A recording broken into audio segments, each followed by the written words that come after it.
When you have a 70-year-old home where they use the latte plaster, garbagey walls that are all lumpy and disgusting, you can try your best to fill it up with drywall mud, and you get to the point where you just say, this isn't working anymore. That's what happened here. So what I end up doing is you put wainscoting on the bottom, which looks nice, and then you put wallpaper on top, and it kind of makes it disappear. The walls still are not perfect, and even my wallpaper job's not perfect, because like if you look here, this is out a ton, just a ton. But you can't really notice it with wallpaper. Looking at it, it doesn't jump out at you, whereas the wall being all wavy did.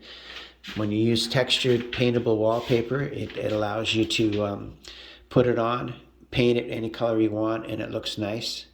It takes your eye away from how bad the walls are, because the best way to fix it is to tear it all off, but who has the time or money to do that? So that's what I'm doing here. I'm just finishing up the wall. I've got some other videos with me starting. It doesn't look too bad. And you see the trim on the wall there.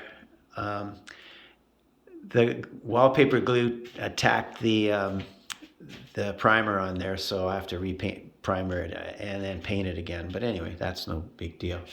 When it's all done, I'll paint it and trim it up at the top. There's a couple of ways of doing the wallpaper. You can make it exactly fit, which is very hard to do by measuring, or you can cut it afterwards. And I find if I make it an inch taller on either side where the pattern lines up, on the top and the bottom, and then you just trim it. It's easy to trim along the wainscoting, or you put the wallpaper on before the wainscoting is even better way to do it. Then you don't worry about anything like that.